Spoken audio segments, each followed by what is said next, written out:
Mama malu nggak sih punya anak yang punya gangguan mental? Malu. Malu nggak? Halo semuanya, kembali lagi dengan gue Pandu di channel Diri Pensi. Di video kali ini gue nggak sendirian, gue ditemenin sama nyokap gue. Jadi nyokap gue salah satu support system ketika gue punya gangguan mental. Dan sebenarnya gini mah, kenapa aku ngajak? Karena banyak banget followers di Instagram sama di YouTube aku tuh ngomongin enak banget ya punya orang tua yang suportif sama anaknya yang punya gangguan mental. Padahal sebenarnya proses untuk mencapai tahap mama bisa menerima tuh panjang banget kan prosesnya. Ya. Dan aku juga udah siapin beberapa pertanyaan dari followers aku di Instagram. Pertanyaannya nanti mama harus jawab ya. Harus jujur ya. Oke. Oke. Yuk kita bahas pertanyaannya.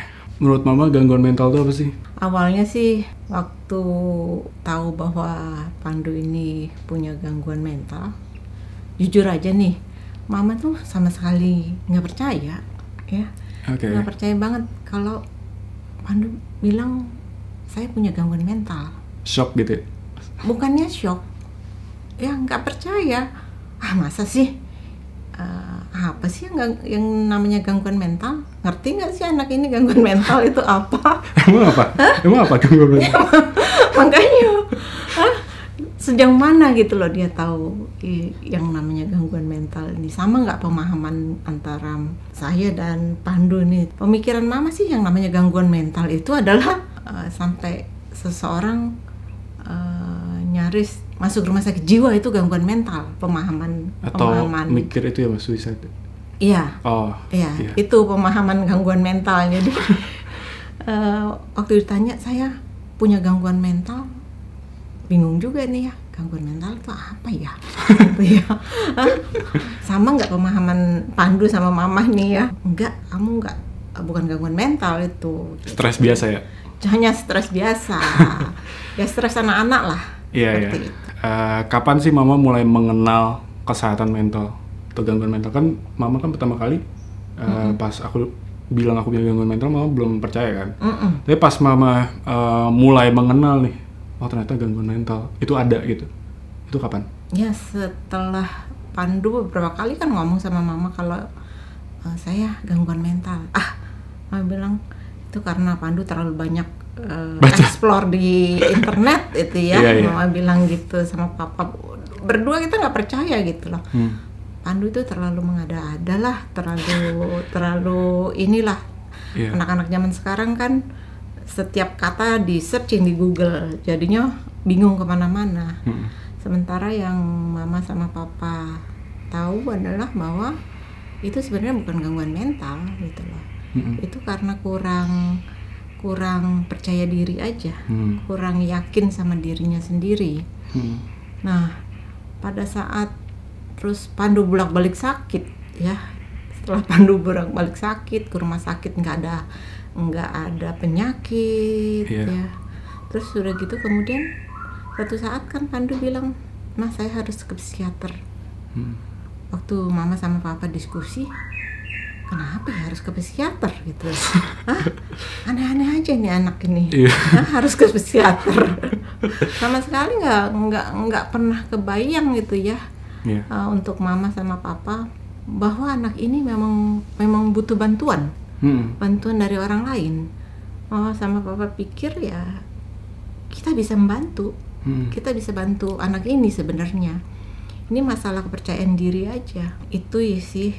Pada saat terus kemudian masuk rumah sakit, dokternya bilang nggak ada masalah, terus bolak-balik kita berobat terus juga tidak ada masalah.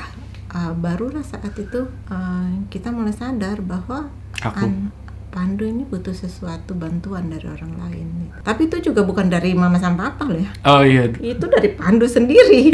Jadi benar-benar sebagai orang tua tuh sama sekali nggak ngerti. Jadi yang memutuskan aku ke psikiater sebenarnya gara-gara aku juga kan? Iya. Jadi mama tuh sama papa tuh nggak tahu kalau tidak diarahkan oleh Pandu. Jadi kita sebagai orang tua juga nggak nyangka kan seperti ini. Ya the blessing in disguise lah Pandu dengan mengeksplor banyak ya ilmu. Jadi dari situ mama sebagai orang tua akhirnya baru menyadari gitu loh. Ngomongin soal aku ke psikiater nih, Ingat nggak mama pertama kali aku didiagnosa anxiety disorder sama depresi itu kapan? Waktu ke penyakit dalam itu ya? Iya, udah bolak-balik sampai dokternya marah ya. Sampai bosen. Sebenarnya bukan dokter aja yang kesel gitu loh. Sama papa sama mama sudah sampai ini anak, kata papa udahlah biarkan, kasih aja biar sampai kapan gitu loh. Sampai papa kasih kartu kredit mah. Iya. Biar aku, karena kan asuransi lepaskan waktu itu. Iya. Asuransinya dicopot, nggak tahu sengaja dicopot biar anaknya nggak bolak-balik ke rumah sakit. Akhirnya dikasih kartu kredit supaya itu khusus dipakai buat ke rumah sakit doang mah. Jadi sebenarnya awalnya tuh papa pikirnya nih anak ini manja, ya terlalu disayang sama mamahnya gitu loh. Padahal emang manja. Padahal disayang gimana ya, orang ketemu aja cuman pagi berangkat kantor nggak pernah ketemu. Malam ya, juga. Malam sekali saja ketemu. Tapi dibilang manja anak ini. Emang bener sih. Sebenarnya bener. Sampai papa bilang gini, jangan dimanjain ya anak ini, harus dilepas, berani untuk ini biar dia bisa survive sendiri. Yeah. Tapi pada kenyataannya nggak bisa seperti itu gitu loh. Masing-masing anak beda-beda, dan saat itu ya pertolongan pertama dari mama ya saat itu hanya ya coba mendengarkan apa sih yang Pandu rasakan. Gitu. Walaupun kadang-kadang masuk telinga kiri keluar telinga kanan, bingung juga ini. Karena nggak ngerti juga ya. Iya. Nah, aku didiagnosa itu tahun 2016 mah, jadi udah 4 tahun sampai sekarang. Cukup perjalanan yang sangat panjang juga gitu. Pertanyaan selanjutnya, pas awal-awal aku punya anxiety disorder dan masih parah, mungkin tahun 2016 sampai 2018 pertengahannya itu kan kayak masih bilang aku masih parah gitu ya. Nah, hal terberat yang pernah mama hadapi atau lakukan apa tuh coba? Iya, saat itu hal yang paling berat ya buat mama adalah ya sedih aja ngeliatin, ngedengar kok anak bisa nggak percaya diri, apa yang kurang dari kita gitu loh. Semua sudah kasih sayang sudah, sekolah sudah, apa sudah gitu loh. Tapi kenapa dia masih ngerasa nggak percaya diri gitu ya? Apa yang kurang dari kita? Dimarahin juga nggak pernah, ya nggak kurang lah dibandingkan mungkin dengan teman-teman yang lain. Tapi rupanya ya namanya penyakit itu ya kita nggak pernah tahu ya. Jadi mungkin ada yang memang gennya yang nggak stabil dalam hal ini gitu ya untuk ini. Dan merasa sebenarnya sih dari orang tua juga merasa bersalah ya. Kenapa saya nggak bisa didik anak ini sampai sebegininya gitu ya. Kurang apa saya sebagai orang tua.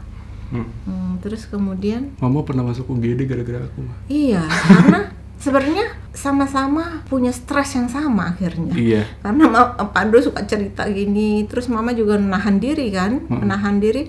Pada saat cerita kan nggak boleh kita menggurui gitu ya. Kalau menggurui makin parah lagi dia. Ya udah Pandu cerita ini, padahal mama pinginnya ya udah rubah begini aja, kenapa susah banget sih? Kamu susah banget sih gitu loh. Tapi tegang ya? Tegang banget sampai mama kadang-kadang tuh suka nangis mama, atau dibantu oleh Kak Ami. Jadi kadang-kadang tuh kalau sudah dengar ceritanya Pandu ya, terus mama ke kamar terus nangis, terus Kakak Ami datang, kenapa Mama kan ceritakan ya sedih gitu, anaknya seperti ini, sangat sedih banget ya. Yang terpikirkan oleh mama adalah anak ini kuat nggak, bisa survive nggak, bisa berdiri sendiri nggak. Sebenarnya itu ketakutan yang paling besar itu adalah bukan takut masalah penyakit itu, dia kuat nggak dengan kondisi yang seperti ini. Karena pengalaman kan yang namanya hidup selalu penuh dengan masalah. Iya. Nah itu yang menjadi beban buat mama. Terus sampai suatu saat, jadi kalau Pandu telepon mama itu rasanya langsung dek, apalagi nih. Setelah ditelepon pura-pura tegar, setelah itu lemes, udah gitu nangis. Sampai akhirnya udah nggak kuat lagi nangis, akhirnya masuk UGD. Masuk UGD pernah. Itu sampai sampai nelpon temen mama kan, spesialis jantung. Iya. Jam 11 atau jam 12 tuh. Iya. Nelpon masuk UGD, setelah dicek ternyata nggak kenapa-napa. Iya, dan sesak nafas itu. Wah, tapi tau gak sih pas mama di UGD tuh Kak Ami marahin aku. Kayak nelfon, lu gimana sih gini-gini, jangan, nggak usah lagi cerita soal gangguan mental ke mama. Dan sampai dari situ aku nangis di rumah sakit. Iya, mama juga kena gangguan mental gara-gara Pandu. Jadi sobat cemas. Aduh, itu cukup lama juga tuh mama stres tuh, menahan itu karena juga sama-sama nggak tahu ya penyelesaiannya kayak apa, dan ngelihat ya berharap ada perubahan terus gitu loh dari diri Pandu. Tapi ternyata bukannya makin berubah, makin parah itu ya. Siapa yang nggak stres sudah? Apalagi faktor lingkungannya juga. Iya. ada yang bikin aku jadi makin parah ya. Iya. Tapi akhirnya setelah 1,5 tahun berobat udah mulai turun sih. Dan sebenarnya gara-gara gue dimarahin sama kakak gue juga, akhirnya gue mencoba untuk merubah negative thinking. Terus yang tadinya aku suka ngerasa sakit, ya aku nggak searching di Google gitu. Dan setelah dari situ juga puji Tuhan sih, kalau cerita ke nyokap soal anxiety udah mulai turun dikit ya. Iya, jadi kan waktu itu Pandu udah kayaknya berusaha untuk nggak semua diceritakan ke mama gitu ya. Kayak kalau bisa diselesain sendiri ya sendiri. Iya, gitu. belajar untuk menyelesaikan masalahnya sendiri. Jadi pada saat dia tahu mamanya juga stres, mamanya juga terkapar, nah kemudian ya mungkin itu yang membuat dia untuk berpikir kembali gitu loh. Nggak semua masalah harus dilimpahkan kepada orang lain. Iya, betul. Karena ya suka tidak suka ya obatnya adalah diri sendiri, nggak bisa orang lain. Jadi ya selesaikan masalahmu sendiri, ya perlahan-lahan. Orang lain tuh cuman supporter doang. Iya, ya. Begitu juga mama gitu loh. Caranya menyelesaikan masalah ya berusaha sendiri gitu loh. Mama malu nggak sih punya anak yang punya gangguan mental? Malu nggak? Sebenarnya sih bukan malu ya, karena kan ini gangguan mentalnya juga nggak sampai, bukan gangguan mental yang berat ya. Berat sih ya. Tapi mama pernah merasakan ada sesuatu yang lebih berat lagi soalnya. Jadi kalau sebagai dalam ukuran penggaris itu ya baru 50 lah untuk mencapai 100. Ya. Ketakutan dari orang tua itu sebenarnya adalah ketakutan dia siap nggak dalam dunia nyata ini. Masalah itu nggak pernah nggak ada. Akan terus ada ya. Dan akan ada, dan masalahnya akan bertambah berat. Nggak ada masalah yang semakin hari semakin ringan, tidak ada. Jadi bertambahnya usia, bertambahnya itu justru karena masalah, dengan kita bisa menyelesaikan masalah itu, kemudian kita menjadi lebih dewasa, lebih kuat. Nah itu sih sebenarnya, bisa nggak ya anak ini menyelesaikan masalah. Itu ya sebenarnya yang ketakutan paling besar dari orang tua. Tapi untungnya papa bilang udahlah katanya, semua anak punya jalan hidupnya masing-masing, nggak usah dipikirkan, ya dibantu, tapi jangan itu akan jadi beban buat anaknya juga. Ya mau mulai lah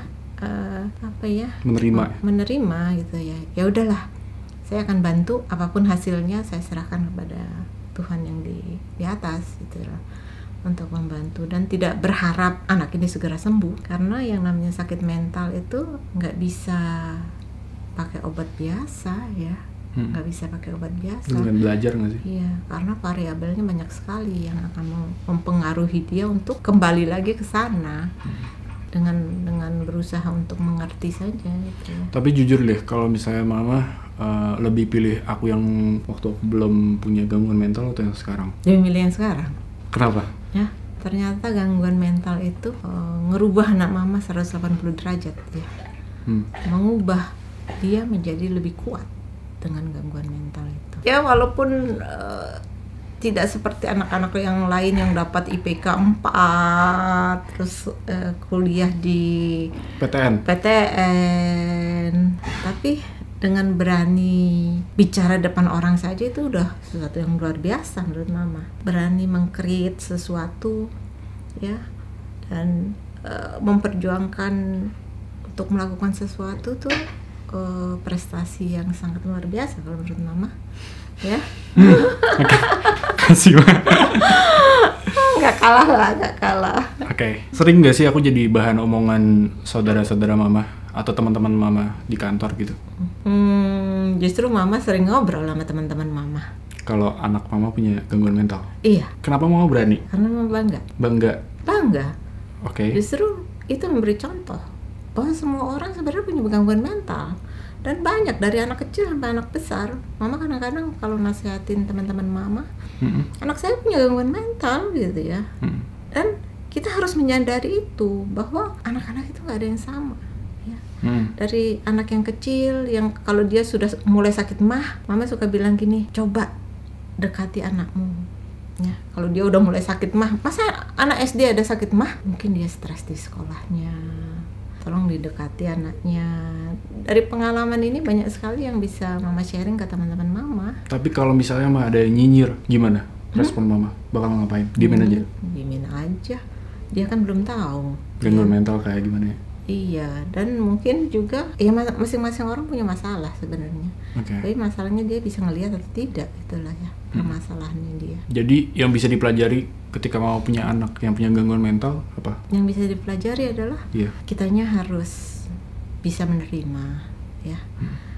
Terus kemudian terus terang mama seneng gitu ya dengan jadi anaknya lebih terbuka dari temennya mama nih ya.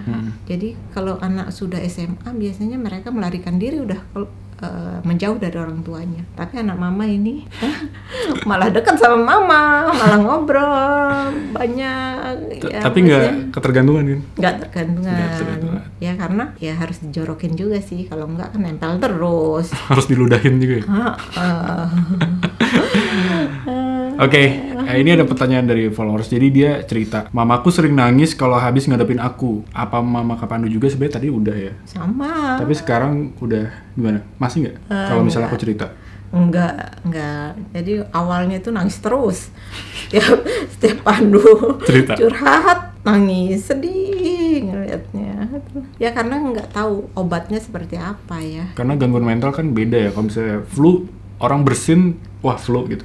Kalau misalnya aku depresi, maksudnya wujudnya apa gitu, kita nggak bisa tahu. Dan ininya ya, setelah ke psikiater itu banyak membantu sebenarnya. Karena mama nggak punya kemampuan, nggak punya ilmu terkait itu gitu ya. Bersyukur juga sih pernah ke psikiater ya, lama juga ya ke psikiater. 1,5 tahun. 1,5 tahun ya psikiater untuk membantu mengobati, karena mama sama papa nggak punya resource, nggak punya ilmu mengenai bagaimana harus menghadapi anak ini. Dan nggak cuman itu aja sih sebenarnya. Dari Pandu bergaul sama teman-temannya juga cukup membantu ya. Cukup membantu untuk melalui ini gitu loh. Meskipun jatuh bangun ya, temennya juga ada yang pada saat kena skakmat terus dia nangis ke mama. Mama sedih banget itu ngurusin anak yang punya gangguan mental itu kayak menjaga gelas kristal gitu. Itu. Udah dijagain baik-baik, tahu-tahu ditendang sama orang. Aduh, sedih banget. Tapi harus ngelewatin itu mah justru ya. Iya. Dan sedihnya apa? Harus mulai ngebangun lagi. Jadi membuat dia percaya lagi itu berat banget gitu loh. Setelah dia jatuh nyungsep, terus kita bantuin dia untuk bangun, itu sedih banget itu. Enggak sehari 2 hari, itu berbulan-bulan untuk. Tapi lama-lama proses itu ya bisa dilakukan sendiri oleh Pandu ya. Iya. Ya jadi nggak perlu bantuan mama lagi. Mama pikir kan dulu, aduh sampai tua nih akan begini terus nih. ternyata nggak juga gitu loh. Ternyata ada obatnya ini. Ada. Penyakit ini ada obatnya gitu loh. Asal yakin dan percaya aja sih. Iya. Oke, Mah. Pertanyaan terakhir nih. Minta saran dong Tante, gimana cara membuka pikiran orang tua ke topik seputar gangguan mental? Ya jadi kalau berhadapan dengan orang tua tuh susah gampang ya, masalah komunikasi masalahnya. Ya apalagi frekuensinya beda. Ya antara orang tua sama anak tuh beda. Orang tua tuh harapannya besar banget kepada anaknya gitu loh. Dia pingin anaknya yang terbaik selalu, itu nggak ada orang tua yang nggak ingin anaknya terbaik. Tapi kadang-kadang lupa. Kapasitas Kapasitas anak itu beda-beda. Beda-beda. Ada yang jauh banget dibandingkan yang lain gitu loh. Kadang-kadang kita tanpa sadar ya suka membandingkan antara mungkin nggak dengan orang lain, antara kakak sama adik aja kadang-kadang tanpa disadari ya kita rasanya orang tua nggak banding-bandingin, tapi anaknya sendiri ngerasa dibanding-bandingin ya sama kakak saya ya sama sama kamu ya. Iya, padahal nggak ada sama sekali niatan ini. Iya sih. Ya karena beda cara pandang. Bedanya. Nah, untuk mendekati orang tua itu yang nggak bisa mengharapkan orang tua terus kemudian bisa menyelesaikan masalah. Terus terang, Mama bersyukur banget ya, karena sebenarnya yang membantu Mama untuk kemudian bisa sadar ini sebenarnya dari Pandu sendiri. Dari video YouTubeku. Dan selain dari video kan Pandu suka ngobrol ya sama Mama. Iya sih. Ya suka ngobrol begini-begini, jadi Mama jadi ngerasa oh iya bener juga ya. Kalau enggak Mama juga nggak tahu kan. Jadi sebenarnya kalau misalnya si anak mau ngedeketin orang tuanya untuk bahas gangguan mental, lalu sebenarnya dia harus ngebawa informasi dulu soal gangguan mental, ya nggak sih? Iya. Supaya orang tuanya ngerti. Iya. Kadang untuk bawa pun perlu perjuangan gitu ya. Perlu tebel muka. Iya, Pandu berapa kali tuh nangis-nangis ya. Iya, dibilang lebay, dibilang lebay. Tapi karena emang mereka kan beda frekuensi, nggak bisa ngerasain gitu. Jadi harus pelan-pelan emang ngasih tahu ke orang tua. Iya, karena yang kita rasakan dulu, kok kita bisa survive ya. Kamu manja. Udah makan asam garam gitu. Kita makan asam garam bisa survive, apalagi zamannya Mama kan semuanya kan keras. Kehidupan keras itu harus bisa mandiri, apalagi Papa ya. Iya. Jadi itu sepertinya kamu anak manja gitu. Ya kamu kurang ditempa.